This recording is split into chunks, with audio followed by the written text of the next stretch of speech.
Muito boa tarde, vamos à atualidade. Isto está a suscitar, como devem imaginar, grande curiosidade e ainda não há informações. Continua por identificar o corpo encontrado dentro de uma mala no passado sábado, na localidade de Fontelas de Loures, onde está o nosso repórter, o Luís Maia, para nos dar mais informações. Boa tarde, Luís. Boa tarde. É realmente um mistério. Este corpo, que estava já em avançado estado de composição e que foi encontrado dentro de uma mala de viagem de grandes dimensões, foi encontrado por dois adolescentes que faziam um passeio de BTT aqui pela Serra. Estes dois adolescentes estavam à procura de uma palete de madeira que costumavam utilizar como ponte nos seus passeios, e eu explico. A ponte era utilizada para que eles pudessem, a palete, aliás, era utilizada para que eles pudessem tapar alguns dos buracos que se lhes deparavam no caminho, para que pudessem passar por ali com as suas bicicletas. Ora, a palete tinha desaparecido do local onde a tinham deixado da última vez, e os rapazes andavam à procura desse mesmo objeto aqui nesta zona. Não encontraram a palete, acabaram por encontrar uma mala de viagem, foram atraídos para o local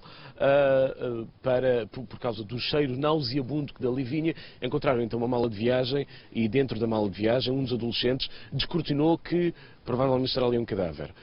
Ele acabou por ir chamar o pai. O pai, quando aqui chegou, percebeu que efetivamente estava ali um cadáver e alertou então as autoridades. Estiveram cá os bombeiros, esteve cá a PJ, que neste momento investiga o caso. O caso está a causar alguma estranheza entre os moradores aqui de Fontelas, porque, apesar de este ser um sítio de difícil acesso, eu diria, e de não passarem muitos carros na estrada contígua a este terreno onde nos encontramos, apesar de tudo isso, é uma zona que é utilizada pelos moradores para passearem os cães, e as pessoas que aqui passam com alguma frequência nunca se tinham deparado com o semelhante achado, nunca tinham percebido que aqui estaria um cadáver dentro de uma mala de viagem. Nós falámos com uma moradora de Fontelas que nos dá conta precisamente dessa estranheza.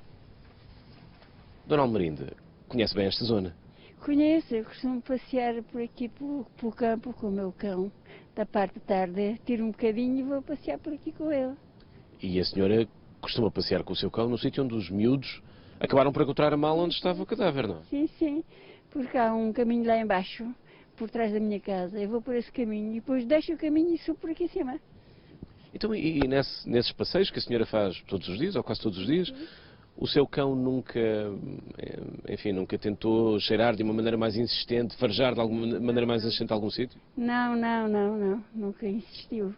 E ele costuma meter-se debaixo das silvas, debaixo de tudo, para cheirar, e ultimamente não dei por nada. E o seu cão costuma, ter uma tendência muito grande para farejar odores diferentes do habitual? Muita, é um cão que dá por tudo. Nem as pessoas, nem os cães, ninguém tinha dado ainda com esta mala, com este cadáver.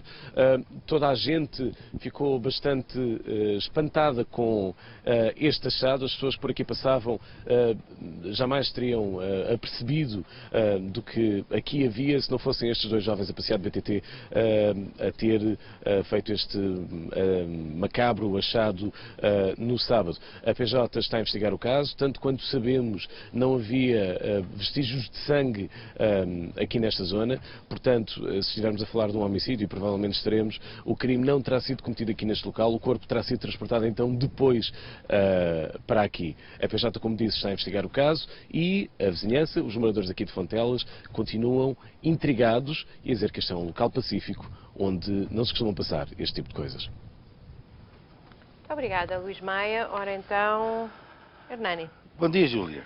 Olá. Já não te vi há uns dias, espero que tenhas tido umas boas férias. Bom. Ora, bom dia também ao Albino, como está? Convidámos o enfermeiro Albino Gomes, que é enfermeiro forense. Para já convidámos porque ele está cá, não é? E como toda a gente sabe, nos últimos meses tem estado pelas Arábias. E portanto aproveitámos. Mas convidámo-lo por várias ordens de razão que têm a ver com o que alinhámos hoje no programa. Mas desde já dizer que os cães, esta coisa de estava ali um cadáver, os cães cheiraram menos, senão não era preciso treiná-los. Claro. E do que eu conheço de cães que cheiram cadáveres, e quero-te dizer que... Deves saber umas coisas. Exatamente, não é? Desde 2007 que descobri um mundo novo sobre cães que cheiram cadáveres. Cheiram a morte, não é? Que cheiram a morte. Eles têm que ser ensinados e não é uma matéria fácil de ensinar. Aliás, a avaliar pelos cães que eu conheci, que cheiram cadáveres. Mas eram Têm cães um ingleses. seguro, que são ingleses, são cães ingleses. Mas há os cá também bons. Perdão? Há os cá, há os cães. Cá também bons. Ingleses. Não, portugueses.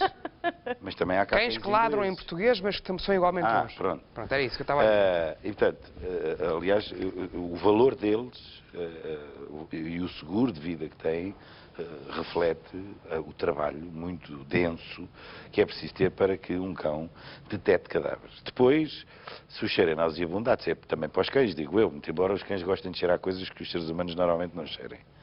Mas, portanto, o facto de estar ali um cadáver não quer dizer que o cão vá e que dê sinal e não sei o quê. Claro. Depois, aquele cadáver, e já vou falar com o enfermeiro Albino sobre isso, aquele cadáver estava dentro de uma mala, mas por sua vez Dentro de um saco dentro plástico, de um saco. E dentro de um saco preto. Porquê que é o saco preto? Parece-me a mim que para evitar que haja entradas mínimas de luz. E havendo entradas mínimas de luz, a decomposição altera. O Albino já explica. Queria também dizer que parece-me que aquilo terá sido colocado ali há relativamente pouco tempo. Porquê é que te leva a concluir isso? Porque senão os miúdos vão lá todos os dias e se nos outros dias não deram por isso, enfim. E nós sabemos como é que a curiosidade... A curiosidade adolescente é como a dos gatos, não é? Por outro lado, também me parece que aquele não é o local primitivo do crime e, tal como diz o Maia, tudo indica que esta pessoa tenha sido assassinada e depois, de facto, posta dentro de uma mala. Bom dia, Albino. Bom dia. A primeira pergunta é, este corpo, do que pode contar, do que sabe, é um corpo que estava em decomposição assim, ou é um corpo que estava em decomposição, mas que revela marcas que podem conduzir à hipótese de ter sido assassinado? Não, o corpo apresentava marcas de homicídio. E marcas que não será difícil... Era um homem? Era um homem. Com um pouco mais entre os 30 e os 40? Sim. A primeira informação, peço desculpa de interromper, a primeira informação veiculada era que era criança, não era? Pela dimensão. Pela dimensão. O que acontece é que, como desmembraram o corpo, fica mais reduzido, não é? Mas é possível perceber que tem mais do que 30 anos, não só pela estrutura óssea, e aí é importante, por exemplo, a clavícula. A solidificação da clavícula vai dar, e neste caso deu que tinha mais do que 30 anos, e tem lesões de instrumento cortante, que não será difícil perceber que tipo de instrumento foi usado para cometer este crime. Vocês estudam na medicina legal o tempo da decomposição por via dos insetos e dos animais que aparecem no corpo humano em decomposição. Da sua experiência, este corpo morreu há quanto tempo? É difícil dizer porquê. Primeiro por aquilo que o Hernani disse muito bem, que é o saco plástico vai atrasar a decomposição do corpo. Não só pela luz, mas também por ser um saco plástico. Por outro lado, o estar dentro de uma mala ainda assim protege ainda mais o corpo. O que nós podemos perceber é uma coisa: este corpo não terá sido depositado ali no verão. Porquê? Porque as temperaturas elevadas, mesmo com a mala e com o saco plástico, iam acelerar muito mais a decomposição. E o que é que poderíamos já ter? Um corpo já em fase de esqueletização. Nos últimos dias tem estado úmido e até tem chovido bastante. O que quer dizer que vai atrasando a decomposição. O que percebemos que provavelmente terá sido depositado ali depois do verão. Não a temperaturas tão elevadas como o verão atingiu e que acelera a decomposição. O lugar da serra também contribui com uma umidade específica? Sim, e a umidade, as ervas também ajudam a atrasar a decomposição, o que vai permitir perceber se, por exemplo, este corpo vão ter que fazer um raio-x completo para perceber, por exemplo, se existem balas, se existem ossos partidos que possam indicar outras lesões para a própria identificação, porque nós neste momento nem sequer sabemos se Portanto, o desmembrar, de que toda a gente fala, não foi por via da decomposição? Não. O desmembrar foi por corte. Alguém que fez o corte para poder caber o corpo na mala. E aí pode criar confusões entre a agressão que deu origem à morte e a agressão post-mortem para desmembrar. Exatamente. Mas hoje a antropologia consegue dar essa resposta. Se, por exemplo, o corpo foi cortado em vida ou em morte. E consegue dar ainda outra indicação, que é mais ou menos há quanto tempo aquele corpo morreu.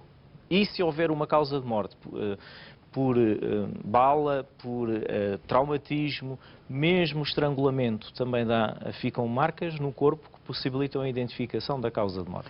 Agora, sob o ponto de vista judiciário, há muitas dificuldades. Há dificuldades porque a zona não tem qualquer marca. Há dificuldades porque, do que eu consegui saber, na zona envolvente, onde a mala foi encontrada, não havia qualquer indício que pudesse ligar àquela mala, o que nos remete imediatamente para uma convicção, que é: a pessoa morreu num sítio, foi esquartejada ou nesse ou noutro sítio, e onde a mala apareceu é garantidamente um lugar secundário ou terciário de crime. E provavelmente muito longe até do local do crime. Agora, há aqui outra questão que eu lhe queria pôr. Considerando a sua experiência e, enfim, a distância que temos disto tudo, falando numa ordem de grandeza sem compromisso, passa a expressão, este corpo morreu há mais de uma semana. Sim. Há mais de um mês. Provavelmente. Pronto, já temos aqui uma ordem de grandeza sem compromissos. Provavelmente.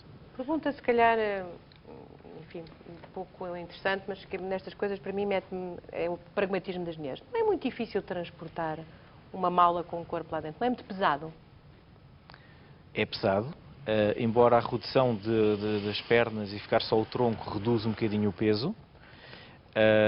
Não está completo o corpo? Não. O que acontece é que o que a Júlia está a perguntar é se poderia ser com a ajuda de alguém para colocar ali. Justamente. Se é preciso mais do que uma pessoa para levar a mala... Apesar de ser uma mala com rodas, estamos a olhar para um terreno irregular e provavelmente a sua questão... Isso é o pragmatismo feminino. Não, a sua questão é muito importante. Provavelmente terá havido alguma ajuda para carregar a mala. Provavelmente. O corpo não está completo. É importante saber que neste momento nós não sabemos se é um cidadão português ou não. Claro. Não temos identidade. Porque como isto não pode há fazer a diferença. ADN, Porquê? Não há arquivo de ADN, não sabe quem é aquela pessoa.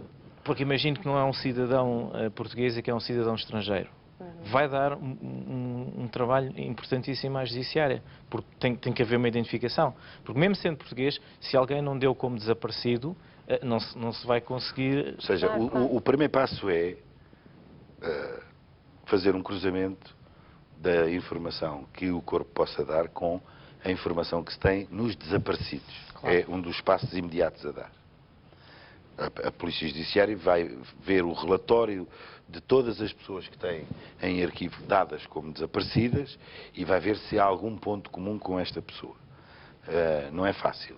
Até porque, como disse o Alvin Gomes, esta pessoa pode nunca ter sido dada como desaparecida. Aliás, se for estrangeiro, provavelmente nem ninguém sabe quem se desapareceu ou não, porque os de lá, da terra dele, dizem está no estrangeiro, e os de cá não sabem quem é. Pronto. Mas, como se isto não bastasse, nós continuamos sem ter um arquivo decente de ADN.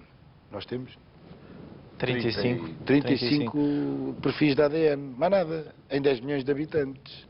Portanto, só por muita sorte é que este era um indivíduo que já tinha um cadastro e que tinha sido colocado na base de dados. Portanto, é improvável. Ou seja, faz-se o cartão o cartão do cidadão, põe-se lá a impressão digital, isso tudo é legal. O ADN não é legal.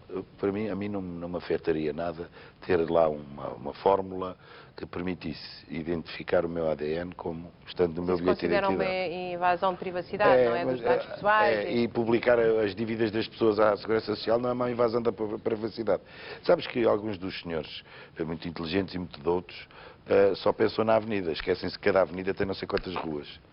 É verdade. E enfim, adiante. Se calhar simplificado todos os processos, não é? Sobre esta matéria, o que resta dizer é que não há notícia de alguém ter desaparecido na região.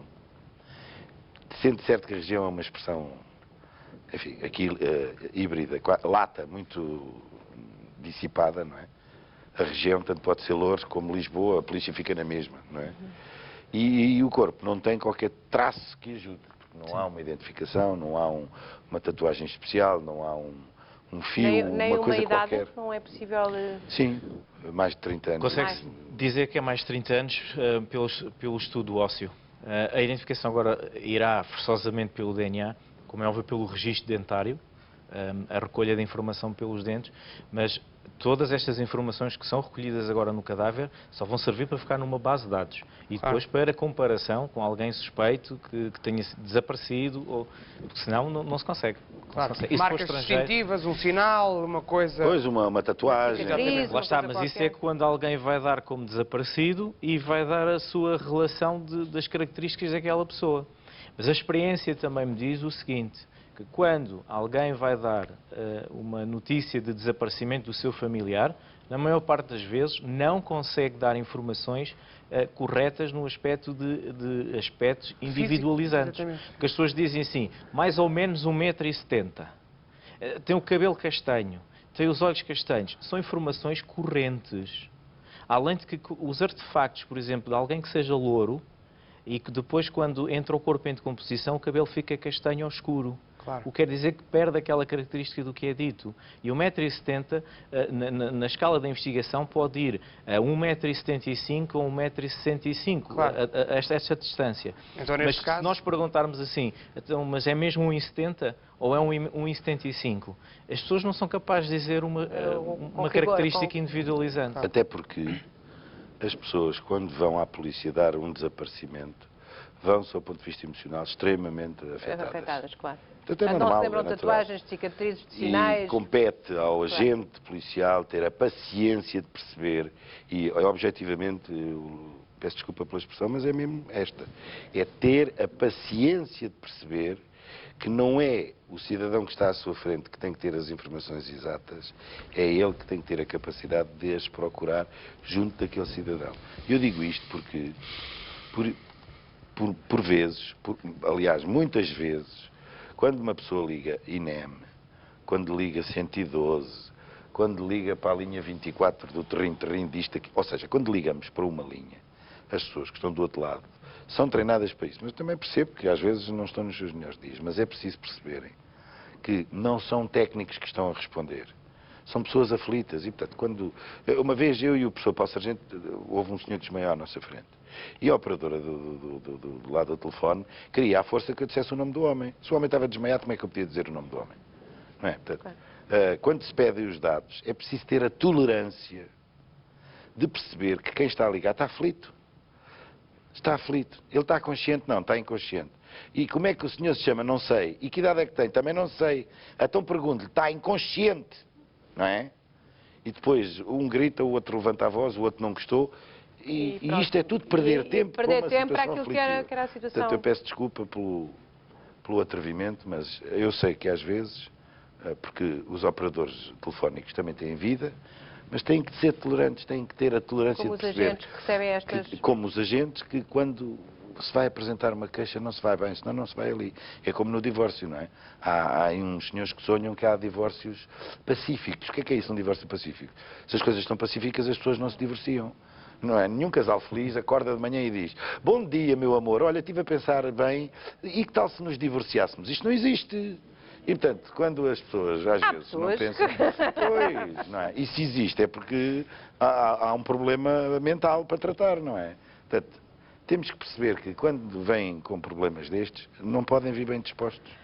Muito bem, olha. Ninguém vai bem disposto para Vamos isso. então esperar, vamos aguardar para saber o que é que se apura sobre... Este tipo de coisas acontece com frequência, não é? Para Sim. serem corpos que não... Eu gostava de fazer uma pequena provocação, mas Uma assim pequena provocação. pequenininha. Aliás, Se é a minha convicção que esta pessoa não foi morta só por uma pessoa. É uma convicção como outra qualquer. Há quem vá a pé a Fátima. Eu tenho esta convicção. E, portanto, se por algum motivo alguém nos estiver a ouvir e tiver um remoque de consciência, isso normalmente dá desconto nos julgamentos. É uma provocaçãozinha. Parte dos crimes são conhecidos porque se zangam Cúmplices. os cúmplices. Termina Eu na tenho pergunta. esperança. Tu és e a esperança é a última a Exatamente. desaparecer. Albino, mas, portanto, não é a primeira vez que aparecem coisas assim deste género, não é? Portanto, corpos desmembrados... Sim, então há a célebre cabeça que a célebre desapareceu, cabeça que desapareceu. no Alentejo, ainda andam a Não, procurá-la Gil. em Lisboa. e Há outra que desapareceu de dentro do, não sei, Como é que se chama aquilo lá do Frigorífico? do frigorífico, Da Arca. ou de Da Arca. marca. Da Arca. E lá cabeças do Arco da Velha. Há pessoas que perdem a cabeça, não é? Exatamente. Diga, Almeida, só para terminar Não, esta Júlia, questão, passarmos à próxima. Claro, e é importante só as pessoas perceberem que existem cadáveres no Instituto de Medicina Legal que nunca foram Espera de reclamados identificação, e que ainda exatamente. hoje estão lá guardados na gaveta e existe um prazo legal para depois fazer um enterro, mas já há pessoas que nunca são identificadas. Vamos então prosseguir, esperemos que este mistério... Eu fico inquieta com os mistérios, eu gosto de resolver as coisas, fico inquieta, gosto que as histórias tenham... Mas agora vais ter que esperar Sei um que tu bocadinho. Vou ter foste que esperar um jornalista. bocadinho. Depois deve ser, Exatamente. há aqui um formigueiro, Exatamente.